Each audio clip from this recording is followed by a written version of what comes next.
Europe 1, 6h45, Thomas Soto. On ouvre le kiosque d'Europe 1 avec Marion Calais pour les régions, Axel de Tarles pour l'économie, Eva Rock devant la télé et Natacha Polony. Bonjour à tous. Bonjour Thomas. Une fois n'est pas coutume, on va commencer par un carton jaune, celui reçu hier soir par Edison Cavani au Parc des Princes après son but contre Angers. Ce même Cavani qui fait la une de l'équipe ce matin. Et là vous vous dites, il est devenu fou. Eh bien pas du tout. Après avoir inscrit ce but, donc le joueur parisien a ôté son maillot pour dévoiler un t-shirt rendant hommage à Chapecoense, cette équipe brésilienne décimée lundi soir par un crash en Colombie. Bilan, il a donc pris un carton jaune, en stricte application, nous dit l'équipe, pas franchement pertinente du règlement, au détriment de l'esprit de la soirée. Pour le coup, on se demande ce matin si c'est ce règlement qui est idiot ou celui qui l'a appliqué à la lettre sans réfléchir. Pendant ce temps, à Alep, c'est le titre, c'est la une de Libération qui attire notre attention sur une ville à l'agonie. Situation humanitaire alarmante et effrayante au dire d'un responsable de l'ONU et des civils à bout. Il n'y a en réalité que deux choix, raconte un habitant. Soit vous rejoignez un secteur rebelle où vous n'aurez pas d'abri, vous aurez faim et froid et où vous serez sous les bombes, soit vous repartez dans les mains d'Assad avec le risque d'être emprisonné ou tué. L'interminable calvaire d'Alep, c'est aussi la une de Direct Matin et du Figaro. 20 minutes de son côté s'inquiète des retours du djihad. Ces quelques 200 Français, terroristes ou repentis, découragés par les conditions de vie, qui veulent rallier l'Hexagone. On y reviendra dans un instant avec Natacha Polony. Bon, j'ai quand même trouvé une bonne nouvelle. Alors il faut aller dans Auto Plus. Cette fois, les Français tournent le dos au diesel. Officiellement, 52% des voitures neuves cette année sont des diesels, mais les vrais gens, comme l'écrit l'Hebdo, sont en fait moins de 37% à opter pour le diesel. C'est donc aux entreprises. Voilà, parce que la moitié du marché, ce sont les entreprises. Ce sont elles qui achètent du diesel. Voilà, on se réjouit quand même de cette progression et de ce recul du diesel. J'arrive à dire progression et recul dans la même phrase. 3 lignes dans la presse quotidienne régionale, Marion Calais. La Provence déclare la guerre aux rats ce matin. Il serait 8 millions à Marseille, à peu près 4 fois plus que la population de toute l'agglomération. Quand Julie dit mais non, c'est qu'elle est choquée. En cause, les poubelles qui débordent de tous les côtés. Après la collecte du week-end, un vol de nourriture à Tarnos dans les Landes, c'est dans le sud-ouest. 600 kilos de denrées alimentaires récoltées par Emmaüs pour la banque alimentaire ont été dérobées. Scène de jalousie ce matin dans la Voie du Nord. Hier, la culture de la bière en Belgique a été inscrite au patrimoine immatériel de l'humanité par l'UNESCO. Et nous alors, demande le quotidien des Hauts-de-France ce matin. L'histoire du jour, Marion. Décidément, vous avez beaucoup d'amis animaux ce matin, Marion Calais. Après les rats, ce sont les vers. Oui, et puis des animaux fort sympathiques, vous le remarquez. Ceux-là, en plus, viennent vous rendre visite à l'hôpital. 3e et dernier étage, service médecine interne. Je redis, mais non. Depuis environ 2 mois, des asticots et des bestioles en tout genre tombent du plafond de l'hôpital Émile Durkheim d'Épinal. Les invertébrés, raconte Vosges Matin, se retrouvent sur le sol, sur les chevets ou les lits. C'est écœurant, raconte un témoin. Il faut faire quelque chose pour la sécurité des malades. Les pigeons qui nicheraient entre le faux plafond et le toit seraient en cause. Est-ce que nous, on va se reposer à la SPA? C'est pas possible, quoi. Chacun chez soi. On a régulièrement suivi le dossier, assure le directeur de l'établissement, qui dit aussi qu'une société spécialisée a été sollicitée. Traitement, désinfection, nettoyage sont programmés. Alors, pas de date précise pour l'instant.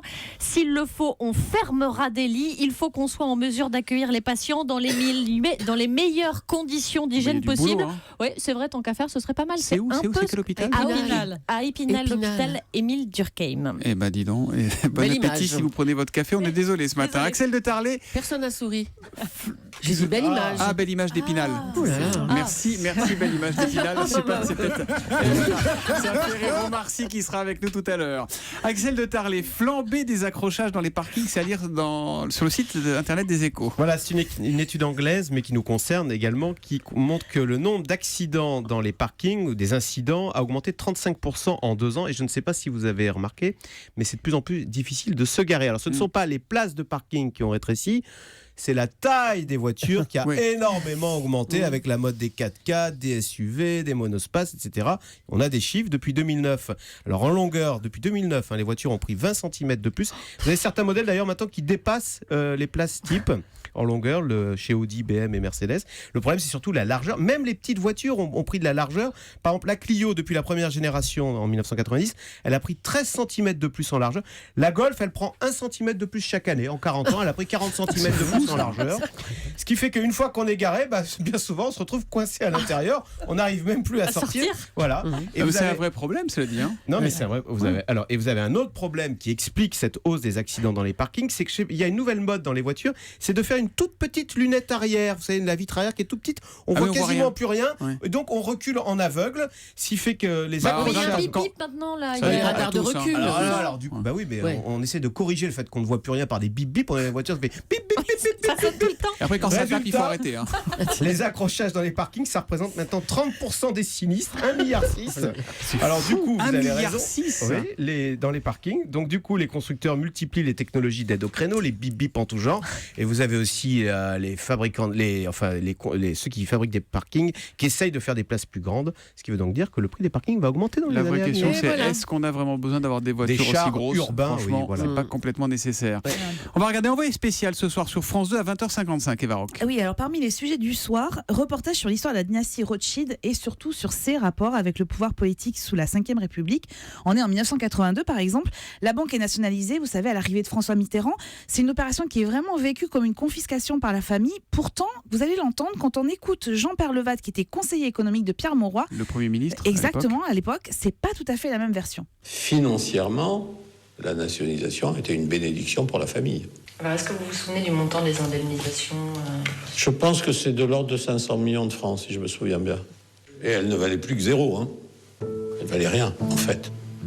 Alors, c'est un des sons, voilà, une des révélations qu'on entend dans ce sujet. Alors, les affaires vont reprendre ensuite en 1986 quand Édouard Balladur va missionner la banque Rothschild dans le dossier de privatisation de Paribas. Je parle sous le contrôle d'Axel. Et désormais, dans la banque d'affaires, on ne parle plus que fusion, acquisition, OPA et surtout recrutement dans les cabinets ministériels.